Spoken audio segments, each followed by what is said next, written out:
Hello दोस्तों, आप सभी का स्वागत है हमारा YouTube channel Bihar GS academy में।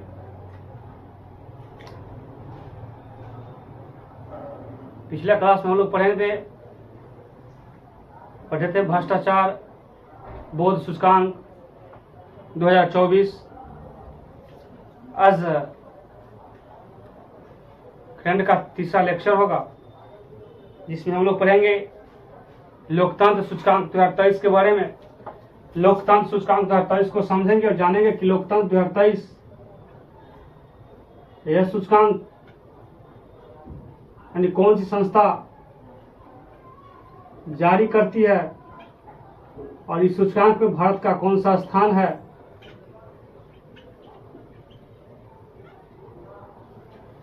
लोकतंत्र सूचकांक 2023।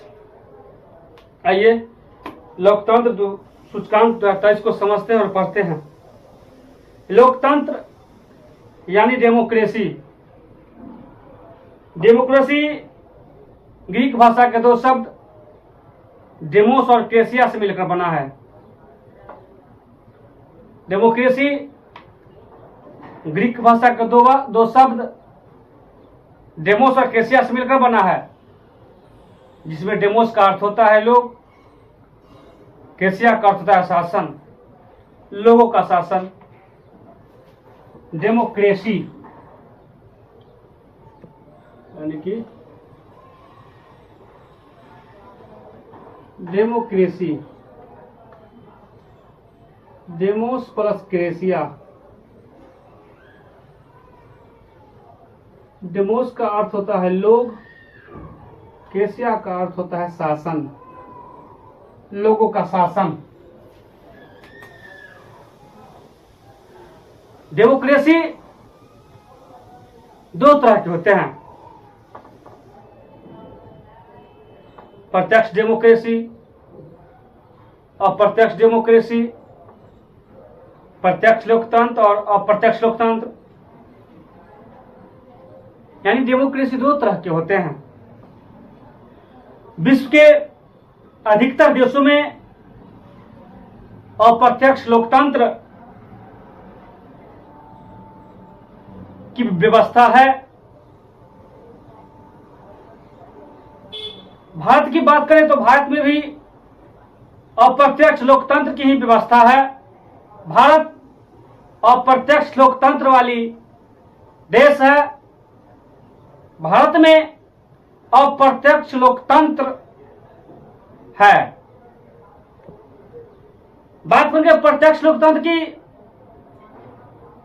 तो विश्व के बहुत सारे देशों में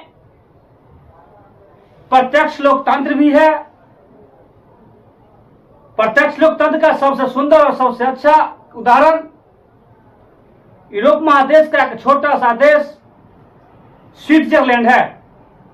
यूरोप महादेश का छोटा सा देश स्विट्जरलैंड,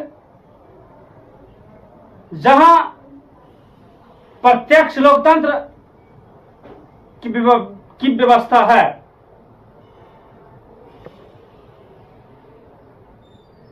डेमोक्रेसी का मतलब सिर्फ चुनाव कराना, चुनाव जीतना, चुनाव हारना नहीं है। सही मायने में डेमोक्रेसी को समझा जाए तो डेमोक्रेसी का मतलब क्षेत्रीय पार्टी हो या कोई बड़ी पार्टी हो या किसी प्रकार की कोई पार्टी हो, चुनाव आयोग जो रिपोर्ट जारी करती है, उस रिपोर्ट का सही मायने में कोई भी पार्टी उसका प्रयोग करे, उसके द्वारा दिए गए दिशा निर्देश का प्रयोग करे, किसी प्रकार की कोई भ्रष्टाचार ना हो, चुनाव वोटिंग वक्त, काउंटिंग वक्त यानी किसी भी तरह की किसी प्रकार की कोई भ्रष्टाचार ना हो, और भारत के लोग संवैधानिक निकाय के अंतर्गत, संवैधानिक निकाय के अंदर रहकर ही सब कुछ करे।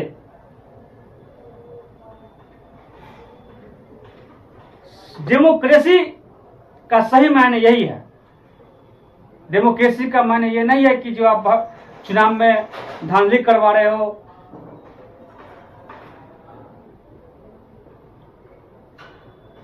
तो लोकतंत्र सूचकांक 2023 यह सूचकांक ब्रिटेन स्थित द इकोनॉमिक्स इंटेलिजेंस यूनिट नामक एक संस्था है जो ये रिपोर्ट जारी करती है। द इकोनॉमिक्स इंटेलिजेंस यूनिट नामक एक संस्था है जो यह रिपोर्ट जारी करती है। The economics intelligence bureau intelligence unit नामक संस्था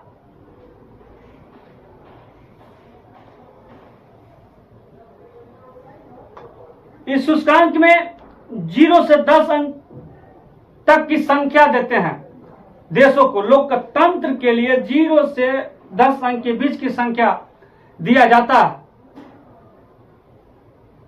जिस किसी देश को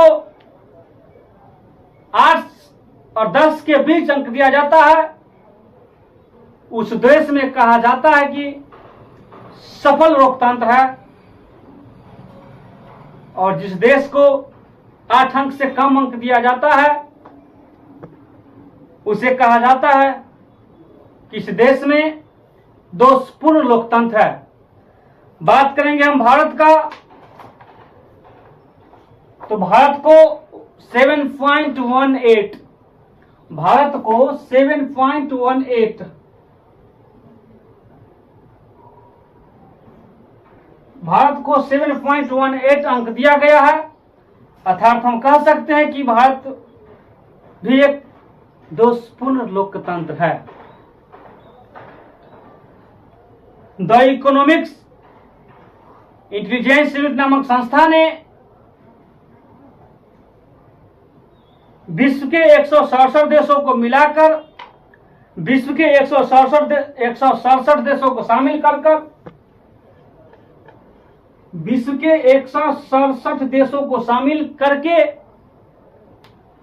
और 2023 को आधार मानते हुए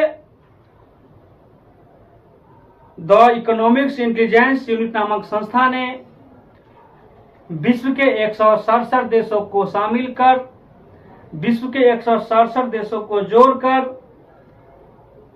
और वर्ष 2023 को आधार मानते हुए 15 फरवरी 2024 को लोकतंत्र सूचकांक 2023 का रिपोर्ट जारी करती है।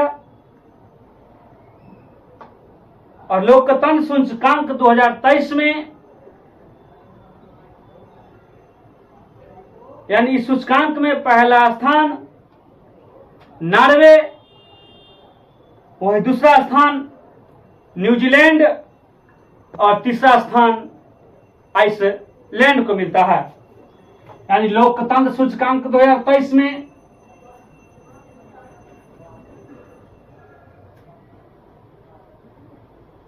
लोकतंत्र सूचकांक 2023 पहली स्थान मिलता है नॉर्वे को,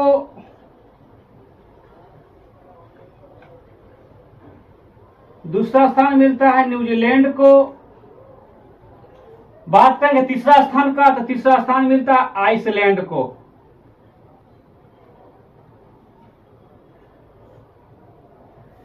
आइसलैंड को लोकतंत्र सूचकांक 2023 में भारत की बात करें तो भारत को इस सूचकांक में 41वां स्थान प्राप्त है। भारत को इस सूचकांक में 41वां स्थान प्राप्त है, 41वां। और भारत को इस सूचकांक में 7.18 अंक मिला है। इसलिए हम कह सकते हैं कि भारत में दोषपूर्ण लोकतंत्र है, दोषपूर्ण लोकतंत्र है।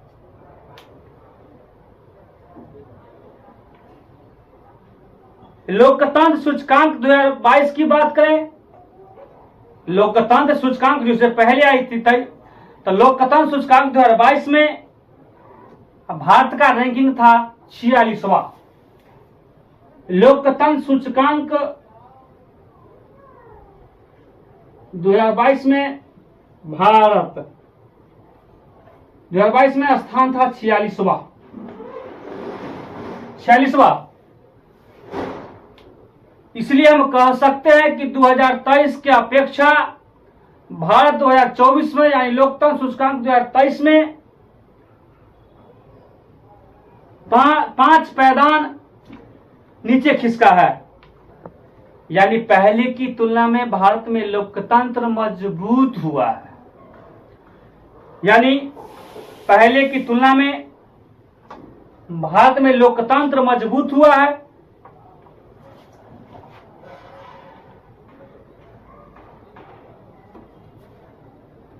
लोकतंत्र सूचकांक 2023 हम लोग पढ़ लिए हैं। आइए एक बार इसको रिकॉल कर लेते हैं।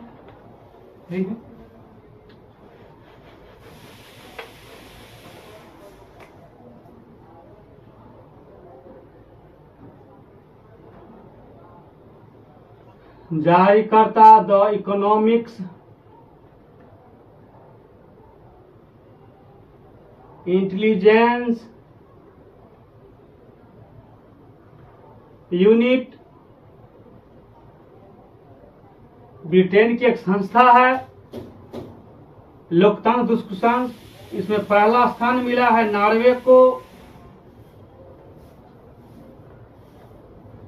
दूसरा स्थान मिला है न्यूजीलैंड को, तीसरा स्थान का बात करेंगे तो तीसरा स्थान मिला है आइसलैंड को।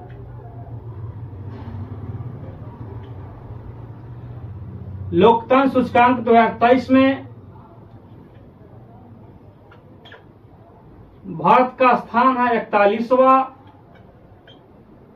और भारत को अंक मिला है 7.18। इसलिए भारत में दोषपूर्ण लोकतंत्र है। दोषपूर्ण लोकतंत्र है। बात करेंगे लोकतंत्र सूचकांक 2022 की। यानी भारत का 2022 में लोकतंत्र सूचकांक में स्थान था 46वां। पहले की अपेक्षा भारत में लोकतंत्र मजबूत हुआ है। 5 पायदान नीचे की ओर खिसका है।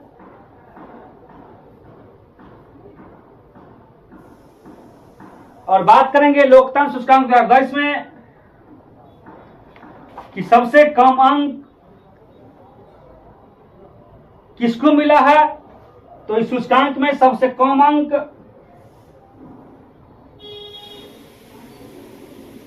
लोकतंत्र सूचकांक 2023 अफगानिस्तान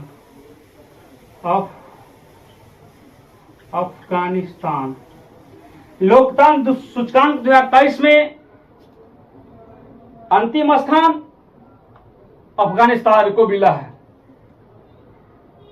लोकतंत्र सूचकांक 2023 में पहला स्थान नॉर्वे, दूसरी स्थान न्यूजीलैंड, तो तीसरी स्थान आइसलैंड को प्राप्त हुआ है। लोकतंत्र सूचकांक में भारत का स्थान 41वां है। वही लोकतंत्र सूचकांक 2022 में भारत का स्थान 46वां है। लोकतंत्र सूचकांक 2022 में भारत का स्थान 46वां था। लोकतंत्र सूचकांक 2023 में भारत का स्थान 41वां है। लोकतंत्र सूचकांक 2023 में भारत को अंक मिला 7.18। लोकतंत्र सूचकांक 2023 में सबसे अंतिम पायदान मिला है अफगानिस्तान को। लोकतंत्र सूचकांक 2023 जारी की है द इकोनॉमिक्स इंटेलिजेंस यूनिट नामक संस्था, जो एक ब्रिटेन की संस्था है। विश्व के कुल 167 देशों को मिलाकर और 2023 को आधार मानते हुए यह रिपोर्ट जारी किया गया है 15 फरवरी 2024 को। 15 फरवरी 2024 को यह रिपोर्ट जारी किया गया है। 15 फरवरी 2024 को यह रिपोर्ट जारी किया गया है।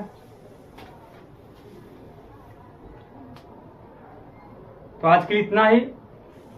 वीडियो अच्छा लगे तो चैनल को लाइक करें, वीडियो को लाइक करें, चैनल को सब्सक्राइब करें। आप सभी का प्यार, आप सभी का धन्यवाद। चैनल को सब्सक्राइब जरूर कीजिए। आज के लिए इतना ही। हम लोग कल पढ़ेंगे अवध के बारे में। धन्यवाद।